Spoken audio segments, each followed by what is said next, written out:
Assalamualaikum warahmatullahi wabarakatuh. Good morning, good afternoon, good evening, and also good night. Let me introduce myself. My name is Aahvanichi Melswin. I'm from the 12th grade, SIJA-1. My absence number is 26. Today I will present to you my arguments about the topic of how some people think that technology is enough for solving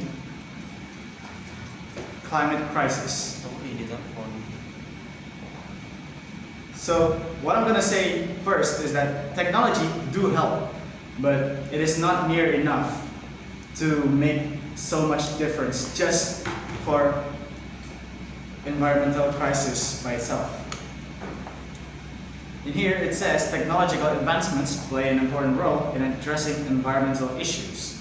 But I think it's not just technology that is enough for us to address environmental issues. I think we are also important in addressing environmental issues.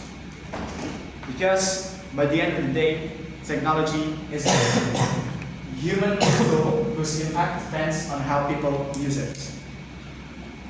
So, which means meaningful progress requires both innovation and changes in individual behavior and lifestyle. Now, here's what I mean by technology requires human participation. First is that usage matters. Innovations only work if people are willing to adopt them and use them correctly. For example, we can take recycling systems and see that if people are to sort it individually or put their trash in a general garbage or burn their trash, it's either going to A, disrupt the system of recycling, or B, is that the trash is gonna be stored in any landfill. Now then, Intergovernmental Panel on Climate Change, or IPCC, warns that technology alone won't meet climate goals, but societal habits and lifestyles must change too. What this means is that basically technology alone will not change the climate crisis that is happening in this earth. But what we do, our habits as society and our lifestyles must also change for us to solve the climate crisis. And for the third point, adoption limits impact. This just connects to the first one, usage matters.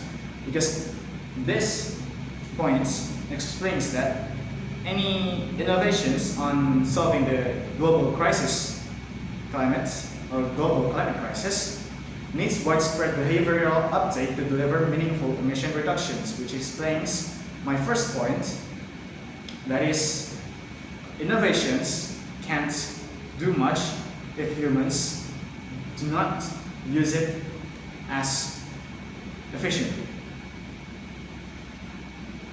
Now, what we don't know is that human lifestyle produces major emissions. What I mean by emissions here is carbon emission. Now, there are three ways that human lifestyle contributes to this major carbon emissions. One is transport, second is diet, third is daily habits. Now, alone, humans don't actually produce that much carbon emissions. But if we tally up how many people here in Earth, that's 8 billion, it totals up to quite a lot. So first up, we have transport. We frequently use private cars, private vehicles. We often fly whenever we want to go to another major island in Indonesia. And that is one of the major contribution as humans on the carbon emissions. Now, if we want to reduce our carbon emissions, we need to use public transit or reduce our air travel a lot. So like do it once a year or twice a year. Now, the second one is diets. high meat consumption raises emissions. Eating less meat reduces environmental impact. So what we don't know is that the consumption of meat and how we do it actually produces a lot of carbon emissions. That's what this means by high meat consumption raises emissions. Now, the daily habits that we often overlook is that we excessively use electricity, we always waste food, some of us actually, and consumerism, which all of this increases emission. Now we can change this, or we can reduce our emissions by doing small lifestyle, or lifestyle that is just enough. Now, according to the research cited by the IPCC, is that behavioral changes alone could cut global greenhouse gas emissions by roughly 40 to 70% by 2050. Moving on.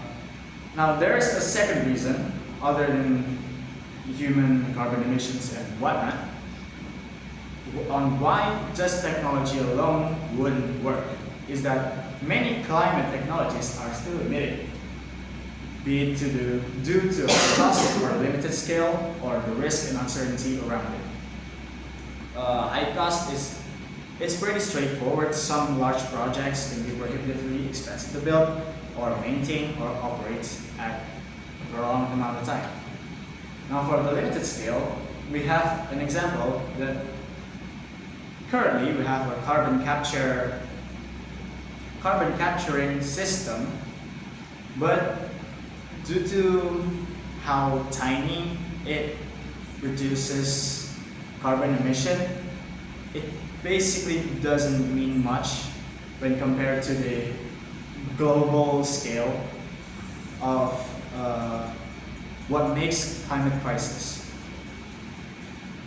Now, some projects, like for example weather bioengineering or something along the lines of that, brings a lot of risk and uncertainty, because, well, we cannot really know what will bring when we bioengineer our own weather. Now, for the conclusion, I have my solution that is called dual path forward, which basically means we need to combine tech and our behavior, because solving the climate crisis requires both technological progress and also meaningful lifestyle changes by individuals worldwide, which comes back to my first explanation. And we need to act now, because waiting for technology alone is very, very risky. But you know what is not risky? That is responsible human behavior, which might imply the impact of innovations. That is all that I can say. That is all of my arguments. Thank you for listening. If I said anything wrong, I'm sorry. Thank you once again. Good morning, good afternoon, good evening, and good night.